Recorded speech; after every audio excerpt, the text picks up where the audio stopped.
Magandang araw po, welcome po sa aking channel, Nov9 TV. Patalasasan po, meron po ba kayong mga properties na napapabayaan or non-performing assets? Plan nyo yung ibenta, pero wala kayong oras pagbenta nito. Kung ito'y pagkakatiwala nyo po sa amin, tawag lang po kayo sa aking numero, usap po tayo, gawan ko po ng video for free. Yes, libre po. Wala po kayong babayaran. Tutulungan pa namin kayong mabenta ang inyong property. Kami na po bala sa marketing, sa boosting, pati po sa paid advertisements, even sa tripping. Hindi na po kayo mapapagod sa pag-entertain ng mga buyers. Kami na po bala sa lahat. Tawag lang po kayo. Nandito po tayo ngayon sa Better Living Parañaque, kung saan meron po tayong bagong video presentation. Isang residential property na may lot area 127 square meters. Ito po ay corner lot at may floor area na 220 square meters. Modern design, newly renovated. Meron pong dalawang malaking kwarto at meron din pong master bedroom with full bathroom at walk-in closet. May access din po sa balkonahe. May maid's room with own toilet and bath, 2 covered car garage, fully air-conditioned. Meron pong formal kitchen at dirty kitchen, then pantry. May laundry or service area, stock room, at automatic water pump with overhead tank. Ito pong main door ay naka-smart door lock at meron din pong provision for solar power supply. Samahan niyo po ako, pasok po tayo. Welcome po dito sa bahay ni Mama Sir. Ito po yung living area o salas. Industrial design ng wall. Ceiling cove design with modern light fixtures, sliding window with security grill, at meron din pong floor-mounted aircon. May mga outlet na rin po. Then, premium tiles po ang ginamit dito sa flooring. Gaya po na sabi ko sa inyo kanina, ito'y newly renovated, kaya wala na po kayong ipapagawa dito. Ready for occupancy na po yan. Yan po yung hagdan. May indoor plants naman po dito. At ito naman po yung powder room na halos katabi lang po ng main door. Check po natin. Maayos naman po ang toilet fixtures.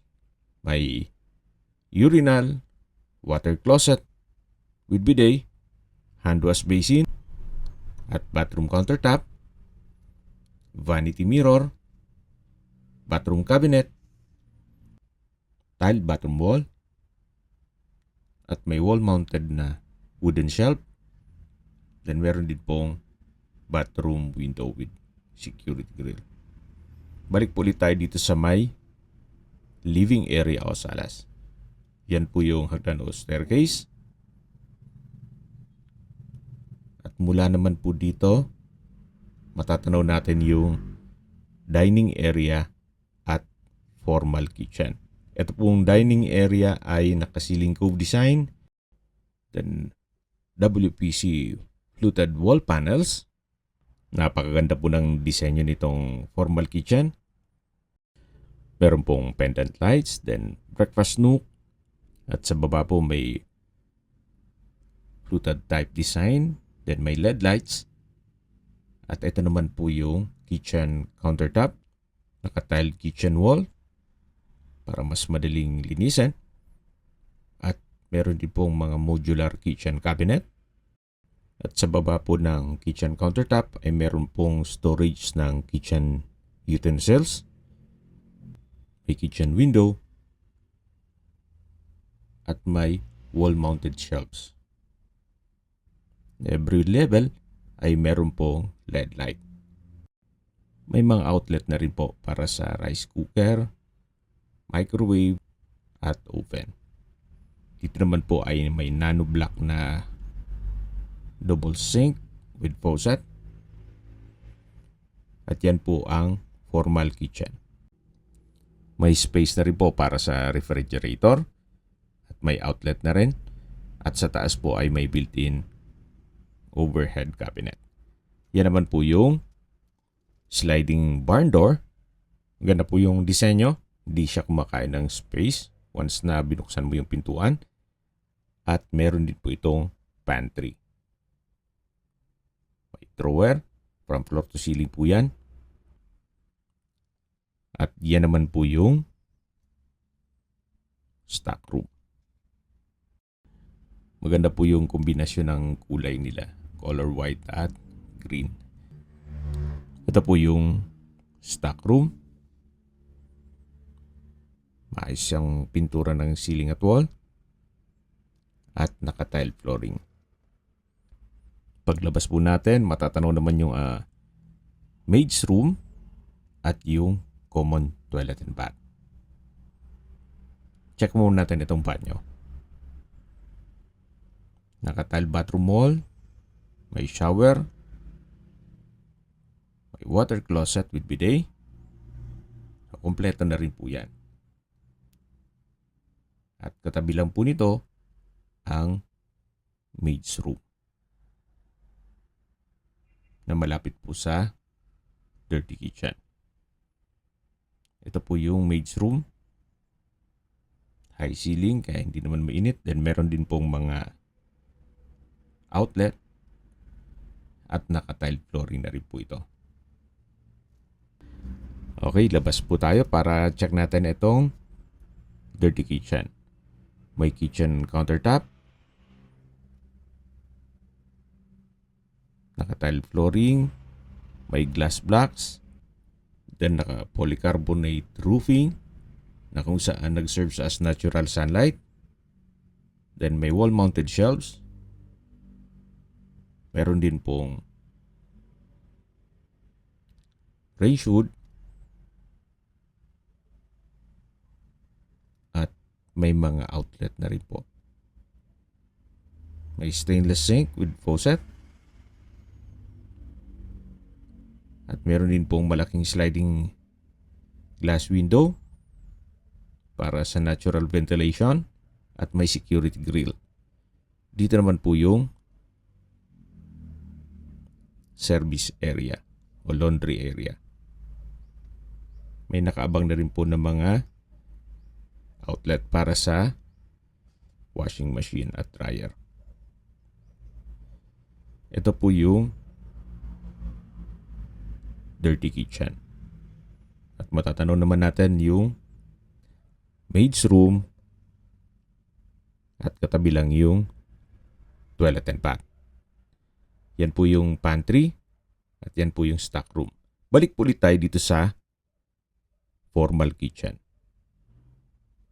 Napakaganda po ng disenyo, napakaliwalas. At dito naman po yung dining area. Naka-ceiling cove design. Then malaki naman po ang espasyo nito. Meron pong secret door dito sa fluted wall panel. Papunta naman dito sa isang kwarto na pwedeng gawing office. Sa espasyo, sakto lang.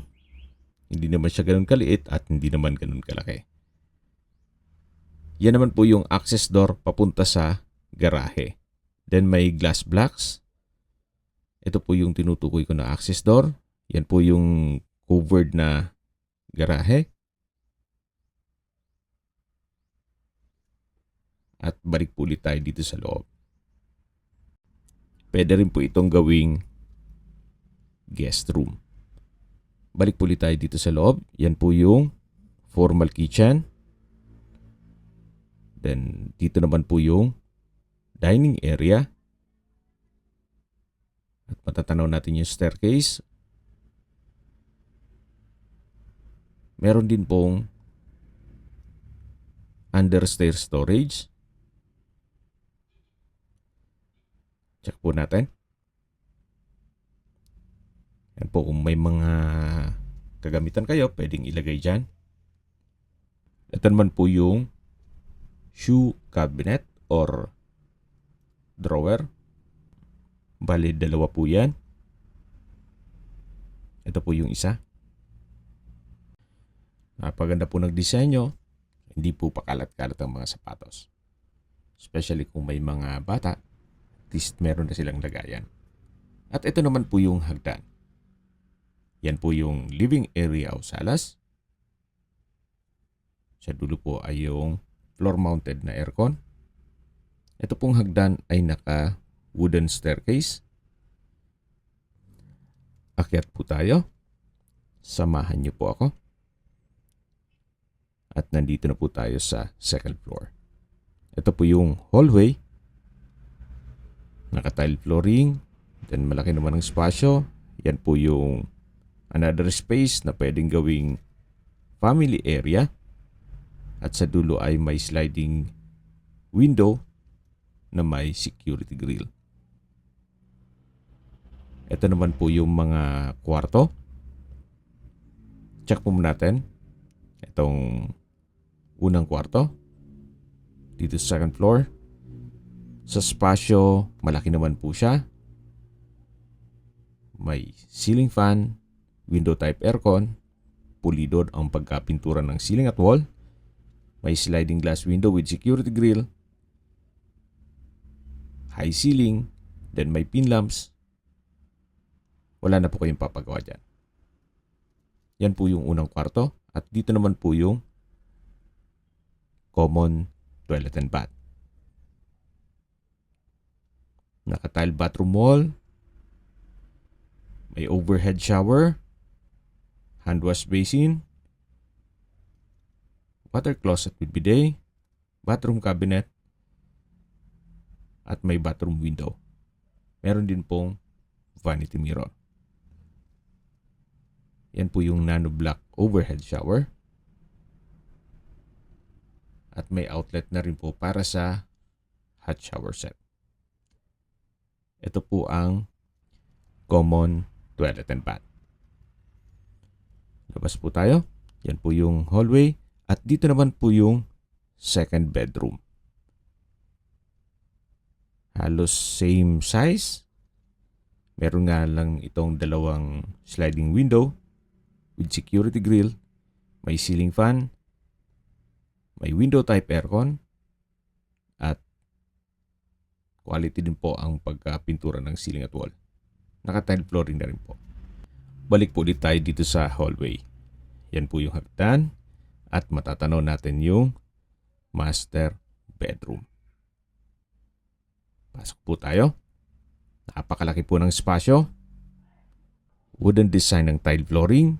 Customized glass window with security grill. May ceiling fan.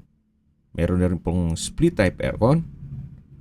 At naka-sliding barn door. Then may access din po ito sa balkonahe. Ito po yung banyo na kung saan may walk-in closet, may drawer, multi-level shelves. Gaya ng nasabi ko po sa inyo kanina, ito po'y lilipatan na lang. Wala na po kayong ipapagawa dito. Maayos na maayos po ang pagkagawa, quality. At dito naman po yung bathroom countertop, may hand wash basin, bathroom cabinet, water closet with bidet, may shower enclosure, may hot shower set, at nano block overhead shower.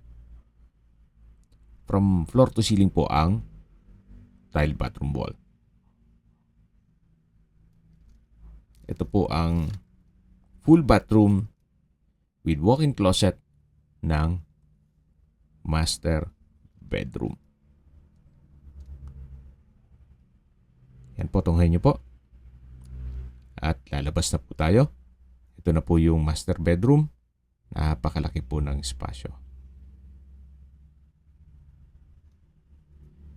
Ito naman po yung access door papunta dito sa balkonahe na malaki naman po ang espasyo. Yan po yung polycarbonate roofing sa garahe. At mula po dito matatanaw yung another street. Bali, nasa corner lot po itong unit na to. At yan naman po ang inyong mga magiging kapitbahay. At habang naglilibot po tayo, pag-usapan na natin ang distance, location, at travel time. Mula po sa Doña Soledad, kung saan nandun na po ang mga business establishments, gaya ng fast food, restaurant, groceries, convenience store, remittance center, banks, pati school, church, at hospital. Ang distance is 2.3 kilometers at ang travel time is 9 minutes. At yan po yung lagi kong binabanggit sa inyo na dapat nyo i-consider sa paghanap ng property ay yung meron pong malapit na hospital. Hindi ko naman po sinasabing sakitin kayo. Yan naman po for emergency purpose lang naman. At mula naman po sa SM Bikutan o Bikutan Skyway Ramp, ang distance is 4.6 kilometers at ang travel time is 15 minutes. Mula naman po sa airport, ang distance is 12 kilometers at ang travel time is 29 minutes. Mula naman po sa Makati, ang distance is 14 kilometers at ang travel time is 31 minutes. Mula naman po sa BGC, ang distance is 16 kilometers at ang travel time is 42 minutes. Yan po, kung hanap nyo po ay isang ready for occupancy na property at malapit sa Manila, ito na po ang hinahanap nyo.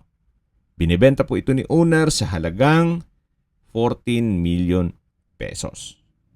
Kung may mga katanungan po kayo, tawag lang po kayo sa aking numero.